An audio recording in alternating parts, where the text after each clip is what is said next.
बिस्मिल्लाहिर्रहमानिर्रहीम। Neurodegenerative disease, इसमें क्या कहते हैं कि हमारे पास जो न्यूरोडिजेनरेटिव डिजीज़ होती है, इसमें जो न्यूरॉन्स होते हैं एक्चुअली उसमें डिक्रीज़ आ जाती है या ये इनकी डेथ हो जाती है, यानी कि न्यूरॉन्स की लॉस को कहते हैं।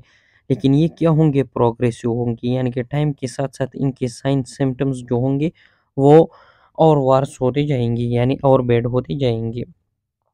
अब ये न्यूरॉन जो होते हैं वो डिफरेंट एनाटॉमिक रीजन, यानी कि हमारे ब्रेन के मुख्तलिफ हिस्सों में डैमेज होंगे।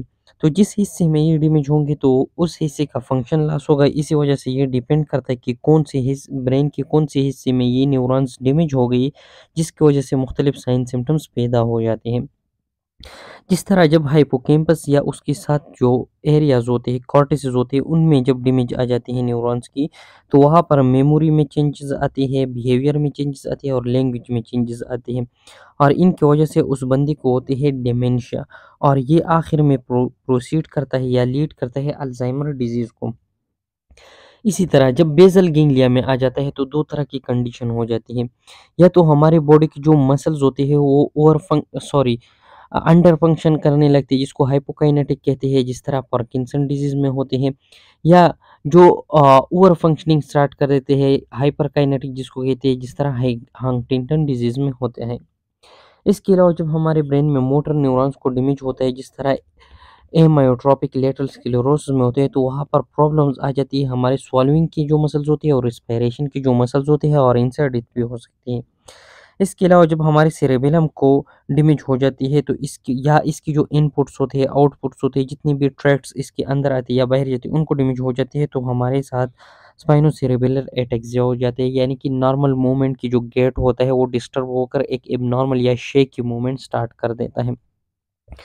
अब ये जितने भी न्यूरोडिजेनरेटिव डिजीज़ होते हैं तो इनकी खास में एक चीज़ ऐसी है जो सेम हमें नज़र आती है। क्या होता है कि एक जीन का फंक्शन होता है कि वो फाइनली एक प्रोटीन प्रोड्यूस करे और ये प्रोटीन फंक्शनल हो, नॉर्मल इन शेप हो। लेकिन बाज़ औक़ात इसमें म्यूटेशन हो जाती है और ये म्यूटेशन क्या कर देती है कि उस प्रोटीन्स की शेप को चेंज कर देते हैं, जिसकी वजह से उस प्रोटीन्स का फंक्शन कम हो जाता है या ज़्यादा हो जाता है या फंक्शनलेस हो जाती है। अब इस म्यूटेशन की वजह से तो या उस प्रोटीन्स की ओवर सिंथेसिस होती है या इसके हमारे बॉडी में इसकी जो क्लीयरेंस मैकेनिज़्म है जो इसको हमारे बॉडी से बाहर निकालती है, ख़त्म करती है, वो डिक्रीज़ हो जाती है, जिसकी वजह से ये हमारे बॉडी में एक्सेस में आ जाती है और डिफरेंट जगहों पर इसका अक्युमुलेशन स्टार्ट हो जाती है। और जब ये अकोमोलेशंस बन जाती है, वहाँ पर डिफरेंट क्लम्प्स बन जाती है, जो नॉर्मल प्रोटीज़ होते हैं, जो इनकी ब्रेक डाउन करते हैं, इन प्रोटीज़ के लिए ये मुश्किल होता है कि इनका ब्रेक डाउन कर सकें। इसी वजह से क्या हो जाता है कि ये हमारे न्यूरॉन्स के अंदर ही अकोमोलेट होना स्टार्ट कर देते हैं और हमारे न्यूरॉन्स को डैमेज कर देते हैं और वहाँ पर इन्फ्लेमेशन काज़ कर देते हैं, जिसकी वजह से डिफरेंट न्यूरोलॉजिकल डिसऑर्डर्स जो होते हैं, वो डेवलप हो जाती है और इसको हम कहते हैं न्यूरोडिजेनरेटिव डिजीज़ेज़। और इन डिफरेंट डिसऑर्डर का पता हमें किस तरह चलता है, ये इन्हीं अकोमोलेटेड प्रोटीन से पता चलता है। ऐसे ही मतलब ये है कि डिफरेंट डिसऑर्डर्स में जो अकोमोलेशन ऑफ प्रोटीन्स होती है या जो क्लम्प्स ऑफ प्रोटीन्स होते हैं वो डिफरेंट होते हैं, जिससे हमें पता चलता है कि कौन से डिजीज़ में किस तरह के प्रोटीन्स क्लम्प हुए हैं, तो उससे हम डायग्नोसिस कर सकते हैं। ऐसे ही यानी कि इन्वेस्टिगेशन में ये एक अच्छा ख़ासा मदद देते हैं। इसके बाद एक्सपेरिमेंट्स के बेस पर एक चीज़ बताते हैं कि डिफरेंट प्रोटीन क्लम्प्स या प्रोटीन्स की जो एग्रीगेट्स थी, ये जिन न्यूरॉन्स में जमा हुए थे उनसे जो हेल्थी न्यूरॉन थे या नॉर्मल न्यूरॉन थे उससे भी स्प्रेड हुई होते थे। जैसे इसका मिसाल ये एक ये न्यूरॉन है, एक ये न्यूरॉन है, ऐसे है। अब इस न्यूरॉन एक के अंदर क्या होते हैं, क्लम्प्स ऑफ प्रोटीन्स जमा हो गए हैं, ऐसे ही है। अब इससे ये ट्रांसफ़र होता है इस न्यूरॉन में से है और यहाँ पर भी क्लम्प्स जमा होना स्टार्ट कर देते हैं।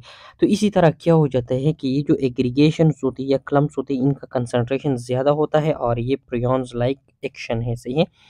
लेकिन इस बात का कोई सबूत नहीं है कि ये एक पर्सन से दूसरे पर्सन में ट्रांसमिट होते हैं, यानी कि पर्सन टू पर्सन ट्रांसमिशन नहीं होती। इसके अलावा क्या कहते हैं कि जो न्यूरोडिजेनरेटिव डिजीज़ होते हैं, ये क्या करते हैं, हमारा इम्यून सिस्टम एक्टिवेट करता है। अब यहाँ पर जो इम्यून सिस्टम न्यूरोडिजेनरेटिव डिजीज़ से एक्टिवेट होता है, ये जो रिलेशनशिप है, ये जो ताल्लुक़ है, ये किस तरह हमें पता चला कि हमने जो अल्ज़ाइमर पेशेंट है, उनमें चेक की कि एक जीन था जिसका नाम था TREM2, TREM2, सही है। ये जीन क्या करता था, ये इम्यून सिस्टम के पाथवेज़ को कंट्रोल करता था और ये अल्ज़ाइमर डिज़ीज़ जो कि एक न्यूरोडिजेनरेटिव डिज़ीज़ है, उन्हीं पेशेंट में पाया गया कि ये क्या है, ये एक्टिव है, सही है। इसी वजह से हमें पता चल गया। अब अल्जाइमर से है, इसको शॉर्टली एडी भी बोलती है। इसमें जो सबसे इम्पोर्टेंट एमसीक्यूज है वो क्या है कि ये सबसे ज़्यादा कॉमन काज है किस चीज़ के लिए, डिमेंशिया के लिए। ये एक एज रिलेटेड डिजीज़ है क्योंकि 3% लोगों में ये तब होता है जब 64 टू 74 ईयर्स आप एज में होते हैं। जब एज बढ़ जाती है 75 टू 84 में चला जाता है तो ये 19% लोगों में होता है, और जब एज 84 से भी बढ़ जाता है तो ये ऑलमोस्ट 47% लोगों में प्रेजेंट होता है। अगर इसका जेनेटिक्स देखें तो ये स्पोरेडिकली मोर कॉमन होती है, 90 टू 95% लोगों में होता है, जो कि 50 प्लस के एज में से ये है जब स्पोरेडिक फॉर्म में हो। अगर फीमेल अल्फा में हम देखें तो ये 5 टू 10% लोगों में होते हैं, और इनका जो एज होता है वो 50 से फिर पहले होता है। तो कॉमनली ये स्पोरेडिक होते हैं, फेमिलियल नहीं होती। इसके अलावा जो अल्जाइमर डिजीज़ होते हैं, जब इसकी शुरुआत हो जाती है तो ये स्लोली होती है और प्रोग्रेसिव होती है।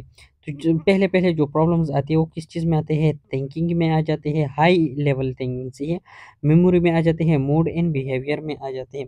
इसके बाद जब ये और प्रोग्रेस कर देती है, यानी कि ये डिज़ीज़ और सीरियस हो जाती है, तो इसमें हमारे ब्रेन सिस्टम के फेल्योर के चांसेस होते हैं, जिसकी वजह से डिसओरिएंटेशन होती है। यानी कि तुम बंदे से कहते हो कि आँखें बंद करके नाक पर अपना उँगली रखो, वो नहीं रख सकेगा, या उसे कोई चीज़ बताइए कि ये कौन-सी जगह में हो, इससे कुछ थोड़ा उल्टा जगह बताएगा। इसके अलावा एपेज़ यानी कि उसकी लैंग्वेज में मसले आ जाते हैं, उल्टा-सीधा बोलता है, सही तरह नहीं बोल सकता, सही है।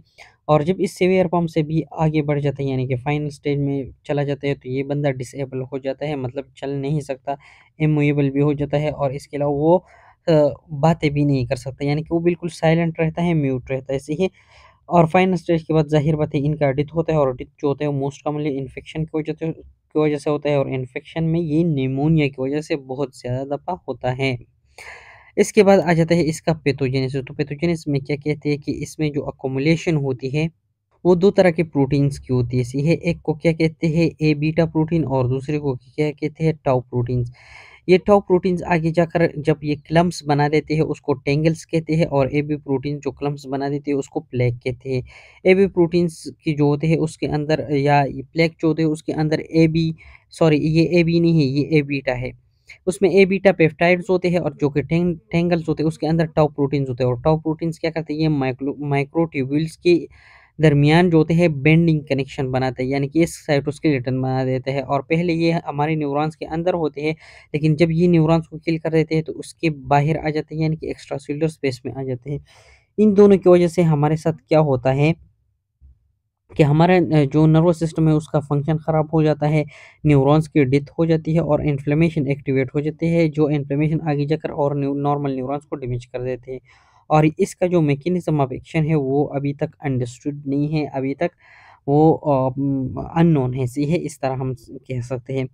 इसके अलावा अगर हम देखें तो जो जीन क्या बना देते हैं, एबी प्रोटीन्स बना देते हैं, तो इसमें जब क्या हो जाता है, म्यूटेशन हो जाते हैं, तो बहुत ज़्यादा एबी प्रोटीन्स बनते हैं कंपैरेटिवली जिसके डिजेनरेशन के मुताबिक।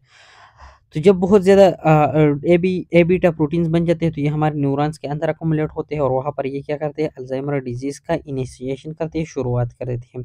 और जब ये ह्यूमन्स के बजाय एनिमल्स में होती है तो उसमें बहुत ज़्यादा कॉपीज़ चाहिए होती है ए बीटा प्रोटीन्स की, जीन्स की। इसी वजह से एनिमल्स में बहुत सारे म्यूटेशन चाहिए होती हैं। दूसरी तरफ जो जीन्स क्या बनाते हैं, टाउ प्रोटीन्स बना देते हैं, तो उसके अंदर जब म्यूटेशन हो जाती है तो वो क्या करते हैं, वो अल्ज़ाइमर डिज़ीज़ की इंडक्शन नहीं करता। हाँ, अलबत्ता अल्ज़ाइमर डिज़ीज़ में इसका रोल है, लेकिन उसका इंडक्शन नहीं करता, बल्कि ये क्या करते हैं, इंडक्शन करते हैं एक और डिज़ीज़ की जिसको क्या कहते हैं, frontotemporal lobular degeneration. Role of A beta protein से ही इसको पहले डायग्राम से समझ लेते हैं। सबसे पहले जो जिस प्रोटीन की हम बात कर रहे हैं ये एक ट्रांस मेम्ब्रेन प्रोटीन है। ये हमारी सेल का मेम्ब्रेन हिस्से है, और ये सारा का सारा जो है ये ट्रांस मेम्ब्रेन प्रोटीन है। इसका ये एक्स्ट्रा सेल्युलर पार्ट है, ये इंट्रासेल्युलर पार्ट है, और ये ट्रांस मेम्ब्रेन पार्ट है, सही है। अब जो बीटा सिक्रेटेज एंजाइम है वो यहाँ पर इसको क्लीव करके इस तरह जुदा करते हैं। अल्फा सिक्रेटेज यहाँ पर क्लीविंग करते हैं जिस तरह यहाँ पर हुआ है, और जो गेमा सिक्रेटेज एंजाइम है वो यहाँ पर क्लीव करता है जिस तरह यहाँ पर इन्होंने इसको जुदा किया हुआ है, ऐसे ही। अब नॉर्मली क्या होता है कि जब हमारे साथ ये अल्फा सिक्रेटेज क्लीविंग करता है और ये गेमा सिक्रेटेज क्लीविंग करता है, तो ये बहुत ही एक नॉर्मल प्रोसेस होता है, और ये प्रोटीन सॉल्युबल होता है, और ये किसी किस्म की नुकसान नहीं पहुंचाता, ये नॉर्मल पाथवे होते हैं, इसलिए इसको नॉन अमाइलॉइडोजेनिक नाम दिया है, सही है। लेकिन जब अमाइलॉइड प्रिकर्सर्स जाकर आगे प्लेक्स बना देती है तो उसमें क्या होता है कि इस अल्फा सिक्रेटेज के बजाय ये बीटा सिक्रेटेज यहाँ पर कटिंग कर देती है, सही है। और ये गामा सिक्रेटेज भी अपनी जगह पर कर देती है, जिसकी वजह से ये जो बीच वाला पार्ट होता है ये रह जाता है। इसको हम क्या कहते हैं, ए बीटा पेप्टाइड, सही है। क्योंकि सही है, ये ए बीटा पेप्टाइड जब यहाँ पर रह गया तो ये क्या करता है, ये मिल जाता है बहुत सारे, वो बना देती है, ग्रुप बना देती है, जिसको ए बीटा ओलिगोमर कहते हैं। जो अकेले था मोनोमर, अब ओलिगोमर।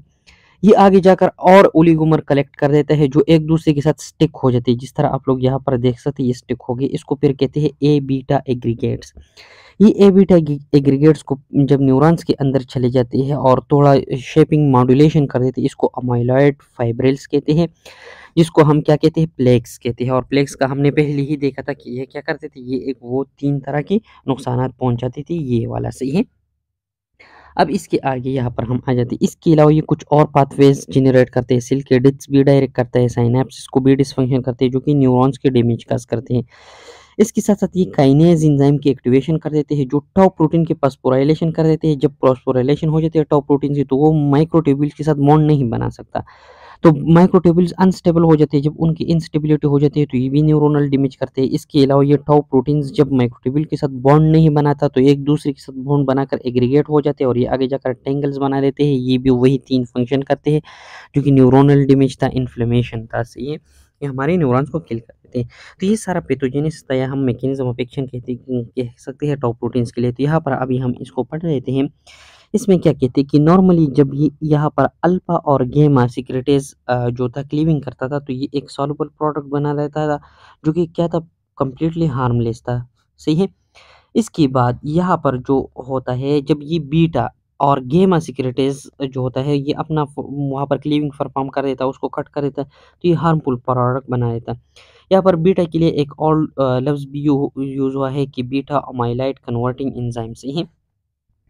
इसके बाद क्या कहते हैं कि एक जीन है जिसको पेनिसिलिन जीन 1 एंड 2 2 जीन है, सही है। ये दोनों जीन्स कहाँ पर प्रेज़ेंट होती है? क्रोमोसोम नंबर 21 पर प्रेज़ेंट होती है। ये दोनों जीन क्या करते हैं, एक्चुअली अमाइलॉइड प्रिकर्सर प्रोटीन्स बना देते हैं, यानी कि जिन प्रोटीन से अमाइलॉइड प्रोटीन यानी कि जिन प्रिकर्सर से अमाइलॉइड प्रोटीन बनती है उसका रॉ मटेरियल प्रोड्यूस करता है। और ये आगे जाकर सिंथेसिस करता है, यही अमाइलॉइड प्रिकर्सर प्रोटीन की सिंथेसिस आगे वो जाकर ए बीटा सिंथेसिस करेंगे, सही है।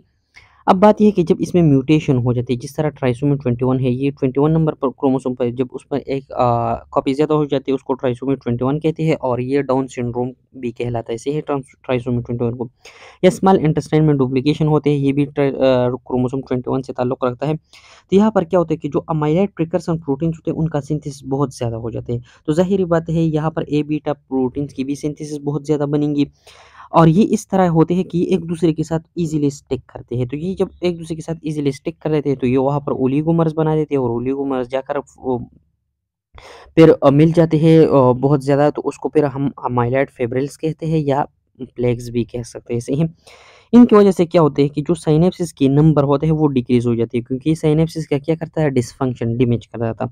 जब साइनेप्सिस की नंबर्स डिक्रीज़ हो जाती है तो ये लर्निंग प्रोसेस को भी डिक्रीज़ कर देते हैं और मेमोरी को भी कम कर देती है, सही है। इसके बाद आ जाता है टाउ प्रोटीन। तो टाउ प्रोटीन एक्चुअली क्या करता है, ये माइक्रोट्यूब्यूल के साथ एक बॉन्ड बना देता है और हमारे जो न्यूरॉन्स के एक्सन एंड डेंड्राइट्स यानी कि जो न्यूराइड्स होते हैं उनको स्टेबिलिटी प्रोवाइड करते हैं। लेकिन जब इन टाउ प्रोटीन की फॉस्फोराइलेशन हो जाती है, जो कि काइनेज एंजाइम करती है, तो फिर ये क्या हो जाता है कि जो बॉन्ड ये माइक्रोट्यूब्यूल के साथ बनता था वो ऑक्यूपाई हो गया बाय फास्फोरस। तो फिर ये माइक्रोट्यूब्यूल्स के साथ बाइंड नहीं कर सकता, इसी वजह से ये अपना एबिलिटी लूज़ कर देता है कि ये हमारी न्यूराइड्स को स्टेबिलिटी प्रोवाइड कर सके। इसी वजह से वहाँ पर भी डिफरेंट एग्रीगेशन स्टार्ट हो जाती है, जो कि आगे जाकर टेंगल्स बना देती है, इसी है जिसको न्यूरोफिब्रिलरी टेंगल्स भी कहते हैं। अब ये मैकेनिज़्म अननोन है कि ये किस तरह अल्ज़ाइमर डिज़ीज़ को कॉज़ कर देते हैं, लेकिन 2 जो है मोस्टली एक्सेप्टेड मैकेनिज़्म है वो क्या है, नंबर फर्स्ट, ये जाकर हम सेल के अंदर जब बहुत ज़्यादा एग्रीगेट हो जाती है तो सेल के डिफरेंट ऑर्गेनेल्स के ऊपर ये स्ट्रेस डालती है। जिस तरह प्रोटीज़ एंजाइम है वो भी इनको इनकल्प करना चाहती है और ये बहुत ज़्यादा होती है, उनकी बस में नहीं होती, सही है। एज़ अ रिज़ल्ट उन न्यूरॉन्स को डैमेज हो जाती है और उनकी किलिंग हो जाती है, यानी कि वो उनकी डेथ हो जाती है। दूसरी, ये क्या करते हैं, ये उन न्यूरॉन्स को अभी स्टेबिलिटी प्रोवाइड नहीं कर सकते माइक्रोट्यूब्यूल्स को, तो वो अपना स्टेबिलिटी लूज़ कर देते हैं, जिसकी वजह से उन न्यूरॉन्स को टॉक्सिसिटी हो जाती है और उनको डैमेज हो जाती है और उनका डेथ हो जाता है। अब ये 3 डायग्राम है सही है, इनमें इन्होंने क्या डिस्कस किया है एस्ट्रोलॉजिकल प्रेजेंटेशन से है। सबसे पहले आ जाता है प्लेग से, ये प्लेग का डायग्राम यहाँ पर है। ये हमारे पास से क्या है, ये एक न्यूरॉन है सही है, यहाँ पर भी न्यूरॉन्स की एक डिफरेंट एक्सटेंशन है, लेकिन ये वाला जगह आप नोट कर ले, ये नोट कर ले, ये नोट कर ले सही है। तो यहाँ पर इसकी सबसे बीच में ये जो दिखाई देती है, ये एक्चुअली वही अमाइलाइड पेप्टाइड है सही है, जो कि सबसे सेंटर कोर बना देती है। और इसकी इर्द गिर्द ये वाली जो एरिया है, इसमें वो डैमेज न्यूराइड्स है, डेंड्राइट्स है, एक्सॉन से या सेल बॉडीज भी हो सकती है सही है। तो ये एक पूरा का पूरा एक लीजन बना देती है सही है। लेकिन जब इसको हम अम्यूनोहिस्टोलॉजिकल स्टेन दे देते हैं, तो फिर ये बीच वाला जो पेप्टाइड होता है, ये हमें इस तरह क्लियरली नजर आता है सही है। यहाँ पर ये जो है ना, ये टेंगल्स का डायग्राम है। यहाँ पर आप लोग देख सकते हैं कि ये डिफरेंट टेंगल्स ने सारे के सारे जो न्यूराइड्स है, ये एक्चुअली डेंड्राइट्स है सही है, और एक्सॉन से इनकी स्टेबिलिटी ख़त्म हो गई है, जिसकी वजह से ये एक दूसरे के साथ मिलकर एक एग्रीगेट्स बना देती हैं। अब जेनेटिक रिस्क फैक्टर से है, यहाँ से मुराद होगा कि फेमिलियल अल्जाइमर डिजीज है, जो कि एक स्पोरेडिक था 90%, 5 to 10% फेमिलियल था। क्या कहते हैं कि एपो ई यानी कि एपोलाइपोप्रोटीन ई एक जीन होता है, जो क्या बनाता है, एपोलाइपोप्रोटीन ई या एपो ई सही है। इस प्रोटीन में जो अमाइनो एसिड्स होते हैं वो 2 होते हैं, लेकिन इसके लिए जो एलील्स होते हैं वो 3 होते हैं। ये इशारा है पॉलीमॉर्फिज्म को या वेरिएशन ऑफ जीन्स को, जो हमने पहले पढ़ा था जेनेटिक्स में सही है। इन एलील में एक को कहते हैं एप्सिलॉन 2, एप्सिलॉन 3 और आखिर में आता है एप्सिलॉन 4। जब इस एप्सिलॉन 4 की कंसंट्रेशन बहुत ज़्यादा हो जाता है किसी म्यूटेशन की वजह से, तो वहाँ पर क्या होता है कि ए बीटा प्रोटीन्स जो थे उनका कंसंट्रेशन बहुत ज़्यादा बनता है, यानी कि इनकी सिंथेसिस को बहुत ज़्यादा इंक्रीज़ करता है सही है। और इनकी सिंथेसिस जब इंक्रीज़ होती है, तो ये स्टिक होकर एक दूसरे के साथ अकोमुलेट होकर या क्लम्प्स बना देते हैं या प्लेक्स बना देते हैं। और ये क्या करते हैं, ऑलमोस्ट अगर हम पैथोजेनेसिस ऑफ अल्जाइमर डिजीज़ देख लें, तो उसमें 1/4 इस मैकेनिज़्म के थ्रू होता है, तो ऑलमोस्ट ये 25% कंट्रीब्यूट करता है। अब इसके बाद हम इन्फ्लेमेशन को देख लेते हैं, तो ये जो ए बीटा होते हैं या टाउ प्रोटीन्स होते हैं, ये क्या करते हैं, ये हमारा इम्यून सिस्टम को एक्टिवेट कर देता है। और इम्यून सिस्टम की जो सेल्स होते हैं वो माइक्रोग्लिया से, ज़ाहिर बात है, ये एक्टिवेट हो जाएंगे, और एस्ट्रोसाइट्स जो क्या करता था, हीलिंग करता था, और ये एनगल्पिंग करता था। अब एक तरफ तो ये दोनों सेल्स क्या कर देते हैं, उन पेप्टाइड्स को का कंसंट्रेशन डिक्रीज कर देते हैं बाय क्लियरिंग इट या by getting writing up it, मतलब इसको एनगल्प कर देते हैं और ले जाकर इसको कहीं और नोड्स वगैरह में फेंक देते हैं, जैसे बॉडी से क्लियर होते हैं। लेकिन इसके अलावा ये क्या करते हैं, डिफरेंट केमिकल्स रिलीज करते हैं, मीडिएटर रिलीज करते हैं, और ये मीडिएटर्स जाकर क्या करते हैं, हमारी न्यूरॉन्स को डैमेज करते हैं, उनको किल करते हैं, तो ये इसका एक नुकसान भी है।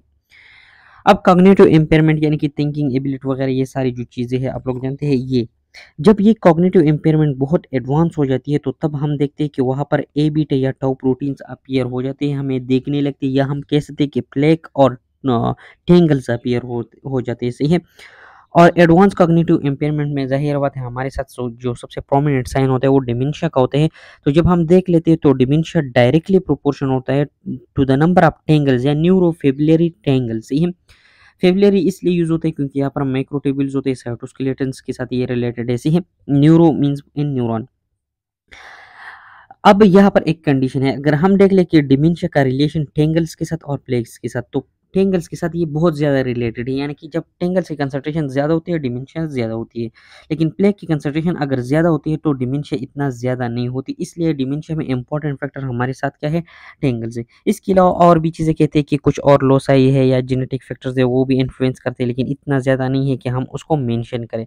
इसके अलावा ये भी कहते हैं कि यहाँ पर जो मैकेनिज्म ऑफ एक्शन है वो अभी तक अननोन है, लेकिन एटलीस्ट हमें ये रिलेशन मालूम हुआ है। अल्लाह हाफ़िज़। सॉरी, अब ये मॉर्फ़ोलॉजी रहती है। अब मॉर्फ़ोलॉजी आ जाती है, ऐसे है अल्ज़ाइमर डिज़ीज़ की मॉर्फ़ोलॉजी। इस मॉर्फ़ोलॉजी में एक्चुअली शॉर्टली क्या कहते हैं कि अल्ज़ाइमर डिज़ीज़ में एक्चुअली क्या हो जाता है कि हमारी जो ब्रेन होती है उनकी श्रिंकिंग हो जाती है, उनका साइज़ कम हो जाता है। जिसकी वजह से क्या हो जाता है कि वहाँ पर जो सल्काएँ होते हैं वो वाइडन हो जाते हैं, वो खुले बन जाते हैं, सही है। ये कहाँ-कहाँ पर होती है, ये हमारे फ्रंटल लोब में होती है, टेम्पोरल लोब में होती है और पैराइटल लोब में होती है।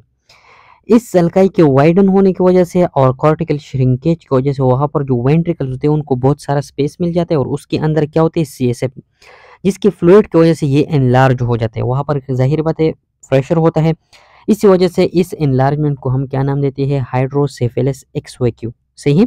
अब जब हम अल्जाइमर डिजीज़ के डायग्नोसिस करते हैं, तो माइक्रोस्कोपी के लिए हम 2 चीज़ें देखते हैं। एक न्यूरॉन्स के अंदर होता है, उसमें क्या होते हैं, अंदर की तरफ टेंगल्स जो ए बीटा प्लेक से बनती है। वो क्या बनाते हैं, टेंगल्स जो बनाते हैं वो न्यूरॉन्स के अंदर होती है, और आउटसाइड क्या होंगे, आउटसाइड प्लेक बनेंगे, यानी कि इंटरसेल्युलर प्लेक बनेंगे और इंट्रासेल्युलरली टेंगल्स बनेंगी न्यूरॉन्स के अंदर। इसको हम देखिए, फिर न्यूरेटिक प्लेक का नाम दिया है। इसमें क्या कहते हैं कि जो न्यूरॉन्स डिस्टर्ब हो जाते हैं प्लेक की वजह से, डिस्ट्रोफिक प्लेक की वजह से, वहाँ पर क्या हो जाता है कि इनकी जो प्रोसेस होते हैं उनके अंदर ये प्लेक फोकल होती है, यानी कि लोकलाइज्ड होते हैं, स्पेरिकल सर्कुलर फॉर्म में होते हैं और डायलाटेड होते हैं, सही है। और ये प्लेग क्या करता है इन प्रोसेस के अंदर, ये कोर कर देता है एक अमाइलाइड कोर को, जो रेड कलर में यहाँ पर दिखाई दे रहा है, सही है। और ये हमारे साथ क्या है, ये प्लेग ले ले। और इसकी पेरिफेरी में, यानी इसके इर्द गिर्द क्या होते हैं, माइक्रोग्लियर और एक्स्ट्रोसाइट सेल्स होते हैं, जो यहाँ पर आप लोगों को दिखाई देते हैं, सही है। ये हो गया। इसके बाद क्या कहते हैं कि ये कहाँ-कहाँ पर हो सकता है, तो ये भी एमाग्डेला में होता है, हिप्पोकैम्पस में होता है और न्यूकॉर्टेक्स में होता है। न्यूकॉर्टेक्स किसे कहते हैं, जो सबसे आउटर एरिया होते हैं हमारे ब्रेन कॉर्टेक्स के, जिसमें वो 6 लेयर्स होते हैं, जो मोस्ट ऑफ द कॉर्टेक्स बनाता है, सही। लेकिन मोस्टली क्या होते हैं, जो मेन मोटर सिस्टम है और सेंसरी सिस्टम है या सेंसरी नर्व्स है, ट्रैक्ट्स वगैरह है, वहाँ पर वो स्पेयर्ड रहती है, वो इन्वॉल्व नहीं होती इस डिजीज़ में। लेकिन जब ये डिजीज़ अपने एंड स्टेज पर चली जाती है, तो तब ये इन्वॉल्व हो सकते हैं, सही है। और जब अर्ली डेवलपमेंट होती है प्लेग की, तो वहाँ पर जो न्यूराइट्स होते हैं, यानी कि डेंड्राइट्स एंड एक्सॉन्स, ये अपना रिस्पॉन्स नहीं देता, यानी कि अपना साइन सिम्पटम्स नहीं एक्सप्रेस करते, या हम किस ये अपना नॉर्मल फंक्शनिंग करते हैं। ये अर्ली क्यों करते हैं, तब तक ये प्लेग जो होता है कहाँ-कहाँ पर होता है, ये सेरेब्रम की शैलोनेस में होता है, यानी कि पेरिफेरी में बहुत ज़्यादा कम होती है, सही। बेसल गैंग्लिया में होते हैं और सेरेब्रल कॉर्टेक्स में होते हैं। तो इसी वजह से इसको क्या कहते हैं, हम कहते हैं डिफ्यूज़ प्लेग। इसके बाद आ जाते हैं न्यूरोफिब्रिलरी टेंगल्स। इसमें क्या कहते हैं कि जो टेंगल्स होते हैं, ये एक्चुअली बंडल्स होते हैं बहुत सारे, जिसका मैं आप लोगों को पिक्चर्स दिखाता हूँ, और ये हेलिकल होते हैं, जिस तरह यहाँ पर आप लोग देख सकते हैं, इस तरह बहुत सारे आगे हैं, सही हैं। अब यहाँ पर क्या होता है कि ये जो टेंगल्स होते हैं, ये एक हेलिकल स्ट्रक्चर या डबल हेलिकल स्ट्रक्चर बनाते हैं, और ये बेसोफिलिक होते हैं।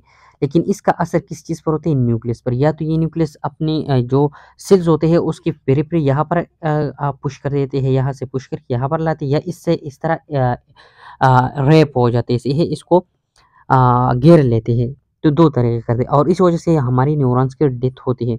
और जब इन न्यूरॉन्स की डेथ होती है, तो वहाँ से ये टेंगल्स एक्स्ट्रा सेल्युलर स्पेस में आ जाती है, और फिर और डिज़ीज़ काज़ करते हैं। और ये कौन-कौन सी न्यूरॉन्स को इफ़ेक्ट करते हैं? ये हमारे कॉर्टिकल न्यूरॉन्स को, मोस्टली जो एंटोरिनल कॉर्टेक्स है, ये हमारे मीडियल टेम्पोरल लोब में होता है। ये यहाँ पर आप लोग देख सकते हैं, सही है। ये वाला जो है, ये एंटोरिनल कॉर्टेक्स है। या इसके अलावा pyramidal cells of the hippocampus amygdala in basal for brain, सही है। इसके या रेफी न्यूक्लियस, जो हमारे ब्रेन स्टिम में होता है और रेटिकुलर फॉर्मेशन का हिस्सा होते हैं। इसके बाद क्या कहते हैं कि टाउ जो होता है, ये सबसे ज़्यादा फॉस्फोराइलेटेड पार्ट होते हैं हमारे किस चीज़ की, टेंगल्स के, और ये सबसे इम्पोर्टेंट पार्ट होता है। इसके आखिर में आ जाता है कि वो जीन जो ए बीटा प्रोटीन्स बनाते हैं, जब इसमें म्यूटेशन होती है, लेकिन ये ऑटोसोमल डोमिनेंट होते हैं, तो ये सिंथेसिस बहुत ज़्यादा हो जाती है, और इससे फिर डिफरेंट चीज़ें बनती हैं, और वहाँ पर इनकी ब्रेन में डिपोज़िशन होती है, जो लीड करते हैं किस चीज़ को, अल्ज़ाइमर डिज़ीज़ को, जिस ऑलरेडी हमने पैथोजेनेसिस पढ़ा है। और वहाँ पर हमें क्या मिलता है, कॉग्निटिव प्रॉब्लम्स, यानी कि साइन सिम्पटम्स अल्ज़ाइमर डिज़ीज़ के अपीयर हो जाते हैं, और ये बिफोर 15 टू 20 ईयर्स होते हैं। तो इसलिए जब हम डायग्नोसिस करते हैं, तो हम क्या देखते हैं, ए बीटा प्रोटीन्स के अकोमुलेशंस देखते हैं, टेंगल्स देखते हैं, अमाइलाइड के डिपॉजिट्स देखते हैं, और न्यूरेटिक प्लेक्स देखते हैं। और ये सारे के सारे जो है, ये क्या है, ये एक्चुअली न्यूरोपैथोलॉजिकल चेंजेस है अल्ज़ाइमर डिज़ीज़ की। अल्लाह हाफ़िज़।